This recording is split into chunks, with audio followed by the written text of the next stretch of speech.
प्रसिद्ध कथक नर्तक पंडित बिरजू महाराज का 83 साल की उम्र में निधन हो गया है। पद्म विभूषण से सम्मानित बिरजू महाराज ने रविवार को देर रात अंतिम सांस ली। उनके निधन की जानकारी उनके पोते स्वरांश मिश्रा ने सोशल मीडिया पोस्ट के जरिए दी। पंडित बिरजू महाराज किडनी की बीमारी से पीड़ित थे और डायलिसिस पर थे और दिल का दौरा पड़ने से उनका निधन हो गया।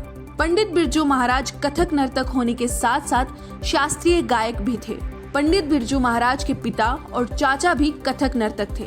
बिरजू महाराज का नाम भारत के महान कलाकारों में शामिल है। उनके लाखों करोड़ों चाहने वाले पूरी दुनिया में हैं। उनके निधन पर प्रधानमंत्री ने ट्वीट कर दुख जताया। साथ ही कई कलाकारों ने भी उनके निधन पर अपना दुख व्यक्त किया। बिरजू महाराज ने बॉलीवुड में भी कई गाने कोरियोग्राफ किए हैं। उन्होंने सदाबहार अभिनेत्री रेखा से लेकर माधुरी दीक्षित तक को डांस सिखाया था। बिरजू महाराज ने साल 2002 में रिलीज हुई फिल्म देवदास के आइकॉनिक गाने काहे छेड़ छेड़ मोहे को कोरियोग्राफ किया था। 1981 में रेखा की फिल्म उमराव जान के कई गानों को उन्होंने कोरियोग्राफ किया था। पंडित बिरजू महाराज ने 2014 में रिलीज हुई माधुरी दीक्षित की फिल्म डेढ़ इश्किया के गाने जगावे सारी रैना और फिल्म गदर एक प्रेम कथा के गाने आन मिलो सजना को भी कोरियोग्राफ किया था। उन्होंने दीपिका पादुकोण को बाजीराव मस्तानी के गाने मोहे रंग दो लाल के लिए कथक सिखाया था।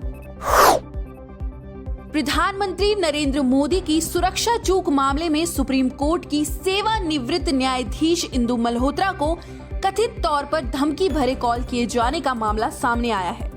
एक मीडिया रिपोर्ट के अनुसार खालिस्तानी अलगाववादियों ने रिटायर्ड जस्टिस इंदु मल्होत्रा को धमकी देते हुए कहा है कि वे उन्हें पीएम की सुरक्षा सेंध मामले की जांच नहीं करने देंगे। रिपोर्ट के अनुसार वकीलों को रिकॉर्डेड कॉल आया है जिसमें कहा गया है कि इस मामले से वे दूर रहें। इससे पहले भी वकीलों को ऐसे धमकी भरे कॉल आ चुके हैं। सर्वोच्च न्यायालय ने इस मामले की जांच के लिए इंदु मल्होत्रा की अगुवाई में एक जांच समिति का गठन किया था। वाहन उद्योग में मेक इन इंडिया का काफी अच्छा असर देखने को मिल रहा है। चालू वित्त वर्ष में अप्रैल से दिसंबर के बीच यात्री वाहन के निर्यात में 46% का उछाल आया है। सोसाइटी ऑफ ऑटोमोबाइल मैन्युफैक्चरर्स के अनुसार 2021-22 में अप्रैल दिसंबर के बीच यात्री वाहन निर्यात में 46% की वृद्धि हुई है। इस दौरान कुल 4,24,037 वाहनों का निर्यात हुआ है। खास बात ये है कि यात्री कारों का निर्यात 45% बढ़कर 2,75,728 इकाई पर पहुंच गया है। मोदी सरकार ने वाहन उद्योग को प्रोत्साहित करने के लिए इसे PLI स्कीम के दायरे में रखा है। पिछले एक सप्ताह में 115 कंपनियां इस योजना का लाभ लेने के लिए आवेदन कर चुकी हैं। पंजाब विधानसभा चुनाव के लिए अब 14 फरवरी की जगह 20 फरवरी को मतदान होगा। चुनाव आयोग ने सोमवार को इसकी घोषणा की है। बीजेपी, कांग्रेस समेत कई दल तारीखों के ऐलान के बाद से ही इसे बदलने की मांग कर रहे थे। मुख्यमंत्री चरणजीत सिंह चन्नी ने चुनाव आयोग से मांग की थी कि 16 फरवरी को रविदास जयंती है। इस अवसर पर दलित समुदाय के बहुत से लोग वाराणसी जाते हैं। ऐसे में बड़ी संख्या में लोग वोट देने से वंचित रहेंगे। इसके बाद बीजेपी ने भी इस मांग का समर्थन किया। आयोग के मुताबिक 25 जनवरी को अधिसूचना जारी होगी। 1 फरवरी नामांकन की आखिरी तारीख है। वहीं 4 फरवरी को प्रत्याशी अपना नामांकन वापस ले सकते हैं। इसके बाद 20 फरवरी को वोटिंग होगी। उत्तर प्रदेश के बाद अब उत्तराखंड में राजनीतिक हलचल तेज हो गई है। राज्य में बीजेपी ने बागी नेताओं को पार्टी से बाहर का रास्ता दिखाना शुरू कर दिया है। चुनाव से ठीक पहले बीजेपी ने अनुशासनहीनता के चलते हरक सिंह रावत को 6 साल के लिए पार्टी से भी निष्कासित कर दिया है। वहीं रावत को मंत्रिमंडल से बर्खास्त करने की सिफारिश खुद मुख्यमंत्री पुष्कर सिंह धामी राज्यपाल से कर चुके हैं। मुख्यमंत्री धामी ने हरक सिंह रावत पर अपने पारिवारिक सदस्यों को टिकट देने के लिए दबाव बनाने का आरोप लगाया है। हरक सिंह रावत के कांग्रेस पार्टी में शामिल होने की भी बात सामने आ रही है।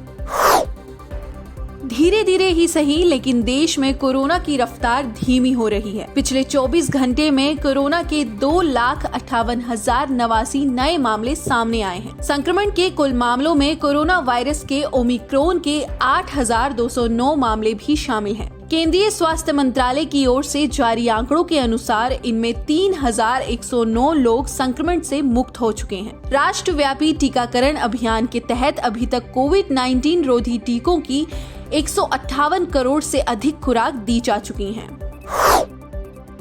मुंबई के ब्रीच कैंडी अस्पताल के आईसीयू में भर्ती स्वर कोकिला लता मंगेशकर की हालत स्थिर बनी हुई है। 92 साल की लता मंगेशकर को कोरोना और निमोनिया के चलते पिछले हफ्ते अस्पताल में भर्ती कराया गया था। अस्पताल में लता मंगेशकर का उपचार कर रहे डॉक्टर प्रतीत समधानी ने बयान जारी कर बताया कि लता दीदी को देखभाल की जरूरत है, इसीलिए वे कुछ और दिनों तक आईसीयू में डॉक्टरों की निगरानी में ही रहेंगी। उनके स्वास्थ्य से जुड़ी अफवाहों से बचने को कहा गया है। लता मंगेशकर 13 साल की उम्र से ही कई भारतीय भाषाओं में 30,000 से ज्यादा गाने गा चुकी हैं। उन्हें भारत का सर्वोच्च नागरिक सम्मान भारत रत्न के अलावा पद्म भूषण, पद्म विभूषण, दादा साहेब फाल्के समेत कई पुरस्कार मिल चुके हैं। भारतीय स्टेट बैंक, HDFC बैंक और कोटक महिंद्रा बैंक ने ग्राहकों को बड़ा तोहफा दिया है। बैंकों ने फिक्स डिपॉजिट पर ब्याज दरों में बढ़ोतरी का ऐलान किया है।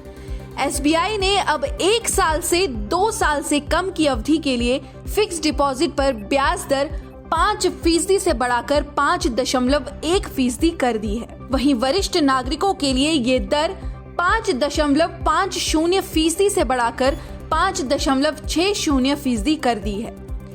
HDFC बैंक ने भी फिक्स डिपॉजिट पर ब्याज दरों में बढ़ोतरी की है। 2 साल से 3 साल में पूरी होने वाली FD पर अब 5.20% का लाभ मिलेगा।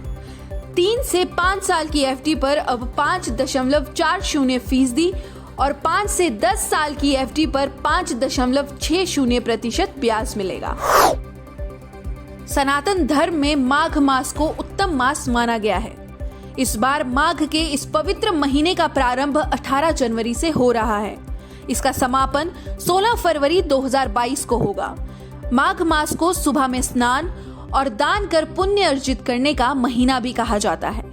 माघ स्नान पौष पूर्णिमा से आरंभ होकर माघ पूर्णिमा को समाप्त होता है।